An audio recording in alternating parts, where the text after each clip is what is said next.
आप सभी को साइंस Q4 यूट्यूब चैनल पे स्वागत है। आज हम देखेंगे क्लास 10th की साइंस चैप्टर 9 जो कि लाइट है। अच्छा, इससे पहले हम लोग लाइट का और भी जैसे कि कॉन्सेप्ट लाइट के बारे में देखे थे, कॉन्केव मिरर क्या होता है, कॉन्वेक्स मिरर क्या होता है, ये सब हम प्रीवियस वीडियो में देख चुके हैं। और रिफ्लेक्शन ऑफ लाइट का लॉ भी हम देख चुके हैं। अगर वो नहीं देखे प्लीज वॉच नाउ। अच्छा, इस वीडियो में हम लोग क्या देखेंगे, तो रिफ्लेक्शन ऑफ लाइट, लाइट का रिफ्रैक्शन कैसे होता है वो देखेंगे। स्नेल्स लॉ क्या होता है वो देखेंगे, या फिर रिफ्रैक्टिव इंडेक्स क्या होता है वो देखेंगे। तो चलते हैं नेक्स्ट स्लाइड पे।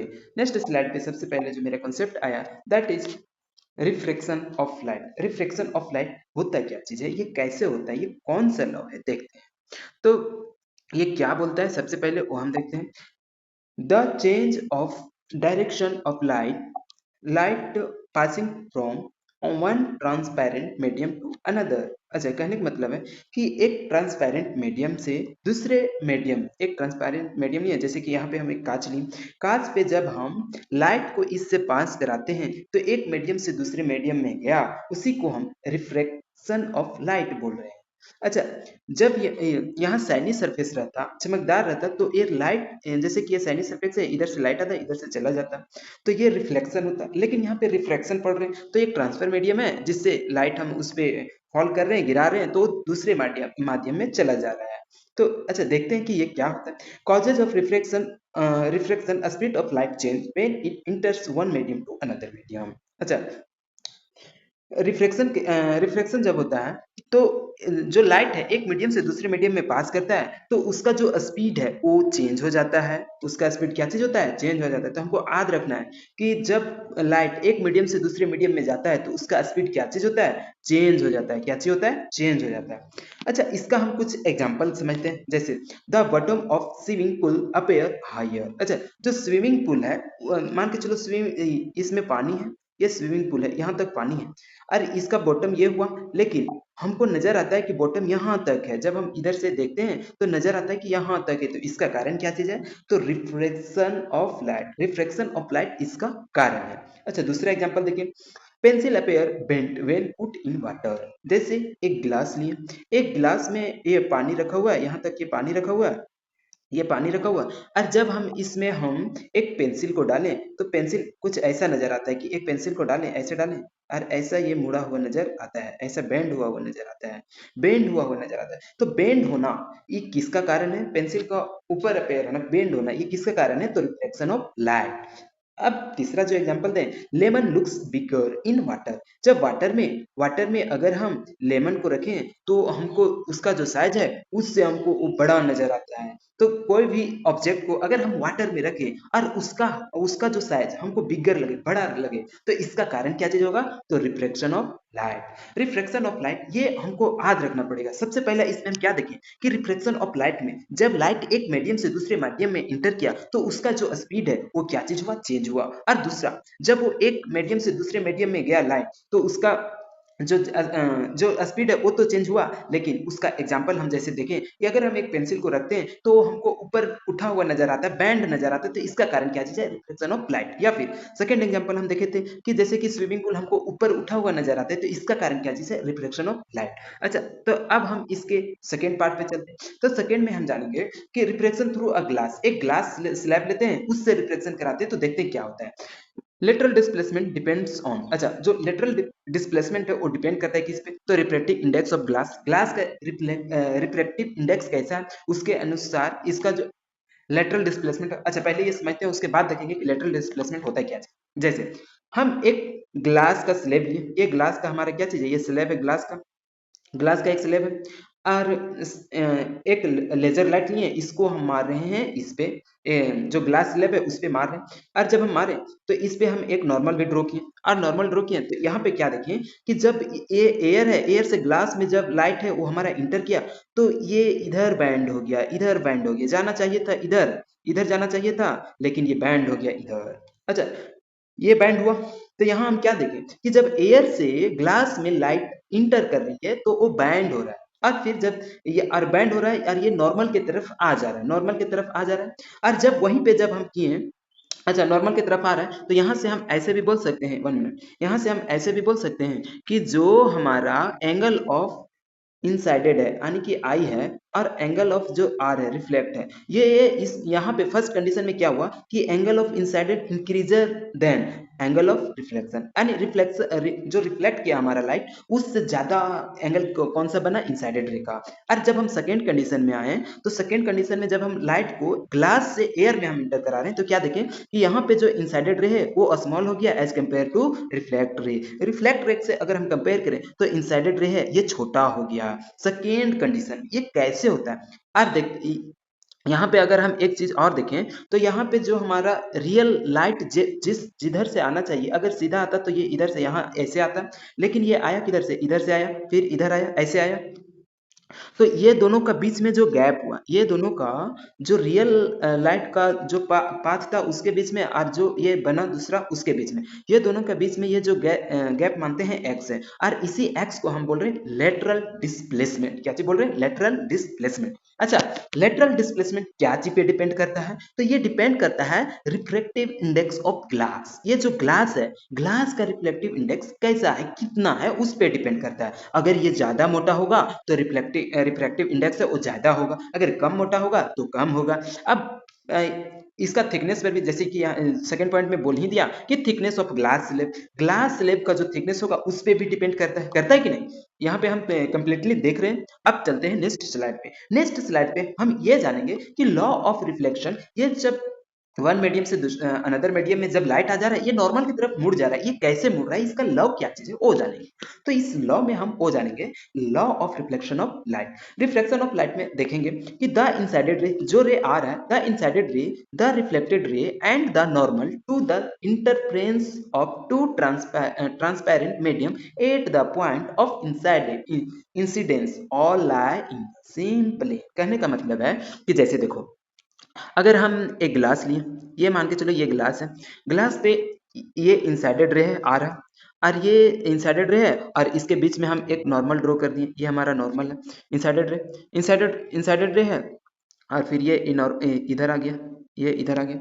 तो ये जो इंसाइडेड रे है, इंसाइडेड रे, और जो हमारा रिफ्लेक्ट रे किया आर, ये और ये हमारा जो बीच में नॉर्मल, ये तीनों सेम पॉइंट पे लाई कर रहा है कि नहीं, एक ही पॉइंट पे लाई कर रहा है, यहीं पे एक ही पॉइंट पे लाई कर रहा है, और एक पॉइंट पे लाई करेगा, तो ये कौन सा लॉ बोला, लॉ ऑफ रिफ्लेक्शन। अब स्नेल्स लॉ क्या बोलता है, स्नेल्स लॉ क्या बोलता है कि the ratio of sine of angle of incidence to the sine of angle of reflection is a constant. कहने का मतलब है कि स्नेल्स लॉ बोलता है कि अगर हम रेशियो ले किसका किसका, तो साइन साइन ऑफ इंसाइडेड यानी कि sine of incidence to the sine of angle of reflection, यानी कि साइन ऑफ रिफ्लेक्शन यानी कि रिफ्लेक्ट जो कर रहा है उसका, ये दोनों लें तो ये कांस्टेंट रहता है। अब कांस्टेंट कैसे रहता है वो देखेंगे, ये कांस्टेंट कैसे रहता है उसी को अभी हम देखेंगे।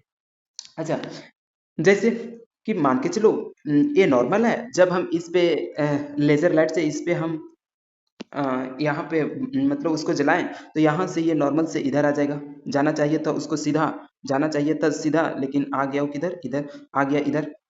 अच्छा, यहाँ पर ये हम देखें कि जो मीडियम 1 है, मीडियम 2 से जाने के बाद ये जो रे है जो लेजर लाइट के थ्रू हमारे ये इधर आ रहा है, ये मुड़ गया किस तरफ, तो नॉर्मल की तरफ मिला।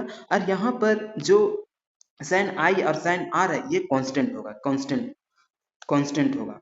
कहने का मतलब है कि यहाँ फिर जब दूसरे मीडियम की बात करें, वहां भी और साइन आई और साइन आर होगा, वो भी सेम होगा। इसलिए ये बोला जाता है कि साइन आई और साइन आर यानी कि एंगल ऑफ इंसिडेंट और एंगल ऑफ रिफ्लेक्शन ये कांस्टेंट होता है। अब सेकेंड मतलब नेक्स्ट पेज पे हम देखते हैं कि ये रिफ्रैक्टिव इंडेक्स होता क्या है। रिफ्रैक्टिव इंडेक्स, इसको एन से डिनोट करें।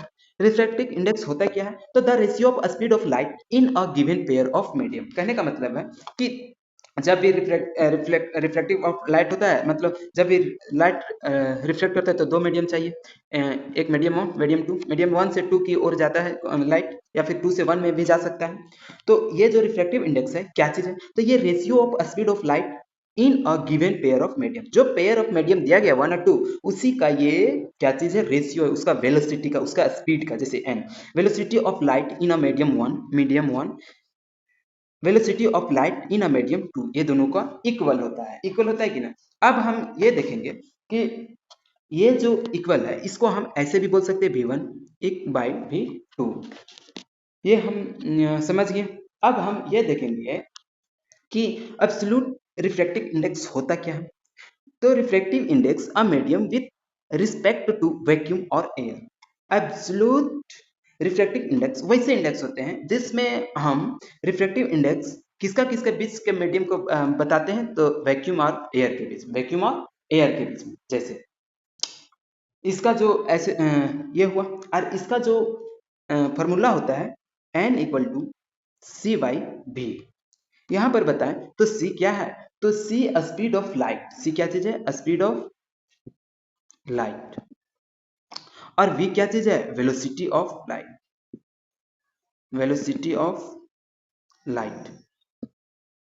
अब बात करें रिफ्रैक्टिव इंडेक्स सबसे ज्यादा जो होता है वो किसका होता है, डायमंड का, हाईएस्ट होता है 2.42 होता है सबसे ज्यादा। ये एकदम रट जाना, ये बोर्ड के लिए बहुत इंपॉर्टेंट है, ये कई बार क्वेश्चन पूछ चुका है कि रिफ्रैक्टिव इंडेक्स ऑफ डायमंड क्या होता है, कि what is refractive index of diamond, तो 2.42। अब चलते हैं नेक्स्ट स्लाइड पे। नेक्स्ट स्लाइड पे हम ये जानेंगे कि ऑप्टिकल डेंसर मीडियम क्या होता है, या फिर ऑप्टिकल रेयर मीडियम क्या चीज होता है, डेंसर और रेयर मीडियम के बारे में जानेंगे। तो डेंसर मीडियम वैसे मीडियम है out of two medium the medium higher value of refractive index. अच्छा, डेंसर मीडियम वैसे मीडियम होगा जो दो मीडियम हमको दिया हुआ रहेगा, उस मीडियम में सबसे ज्यादा रिफ्रैक्टिव इंडेक्स जिसका ज्यादा होगा उसको बोलेंगे डेंसर मीडियम। और ऑप्टिकल रेयर मीडियम वैसे medium out of two medium the medium lower value of refractive index, यानी कि वैसे मीडियम, दो मीडियम जो दिया हुआ रहेगा उस मीडियम में से हमारा सबसे लोवेस्ट जो रिफ्रैक्टिव इंडेक्स होगा उस मीडियम को हम रेयर मीडियम बोलेंगे। जैसे यहाँ पे दो मीडियम दिया गया, दो मीडियम दिया गया है कि नहीं, ये जो दो मीडियम दिया गया है, तो यहाँ पर अगर हम देखेंगे इसको रेयर माने इसको डेंसर माने, तो डेंसर में हम जाने कि रिफ्रैक्टिव इंडेक्स ज्यादा होता है, तो इसमें ज्यादा देखते हैं। जैसे जैसे हम लाइट को इधर रेजर लाइट को इस पे मारे, इस पे मारने के बाद इधर मुड़ गया, नॉर्मल की तरफ मुड़ता है, एक हम यहाँ पे नॉर्मल ड्रॉ किए, ये मेरा नॉर्मल है, नॉर्मल की तरफ इधर मुड़ा, तो इधर मुड़ने का कारण क्या चीज है, चूंकि ये डेंसर मीडियम है, और जब light rare to denser enter करता है तो जो लाइट का वे है, वो लाइट का जो वे है वो सीधा ना होकर के नॉर्मल की तरफ मुड़ रहा है। किधर, ये हमारा क्या चीज है, नॉर्मल है, तो नॉर्मल की तरफ मुड़ रहा है, इट मीन्स कि ये डेंसर है। और वही जब हम उल्टा बात करें, उल्टा कैसे बात करें, एक जो रेजर लाइट है वो हमारे denser to rare, denser to rare अगर हम मारेंगे और यहाँ पर हम एक नॉर्मल होगा, फिर से ये नॉर्मल हुआ, तो इस कंडीशन में क्या होगा, जब हम रेयर टू डेंसर कर रहे थे तो उसमें हुआ कि जो लाइट है हमारा वो नॉर्मल की तरफ मुड़ गया, लेकिन जब हम डेंसर से रेयर में करेंगे तो ये नॉर्मल की तरफ ना मुड़ करके नॉर्मल से दूर जाएगा, नॉर्मल से दूर जाएगा, नॉर्मल से किधर जाएगा, नॉर्मल से दूर जाएगा। अच्छा, तो अभी हम ये समझें कि जब भी लाइट रेयर टू डेंसर आता है तो उस कंडीशन में क्या होता है, उस कंडीशन में जो लाइट है वो नॉर्मल की तरफ मुड़ता है, नॉर्मल की तरफ मुड़ेगा, लेकिन जब लाइट डेंसर टू रेयर जाएगा तब जो नॉर्मल से क्या चीज होगा, नॉर्मल से दूर जाएगा, और जब रेयर टू डेंसर आएगा तो नॉर्मल के पास आएगा। दो कंडीशन हम देख लिए। अब ऑप्टिकल डेंसर क्या होता है, ऑप्टिकल रेयर क्या होता है, ये हम समझ गए। अब चलते हैं हम नेक्स्ट स्लाइड पे। अच्छा, ये हमारा यहाँ पर जो चैप्टर 9 था, क्लास 10 की साइंस का लाइट, वो यहाँ पे हमारा खत्म हुआ। तो अब हम मिलेंगे नेक्स्ट वीडियो में। इसी प्रकार हमारा ये कंप्लीट क्लास 10 की जो जर्नी है ये शुरू हो चुका है। और अगर ये वीडियो आपको अच्छा लगा है तो ये साइंस की 4 यूट्यूब चैनल को सब्सक्राइब कीजिए। थैंक यू, धन्यवाद।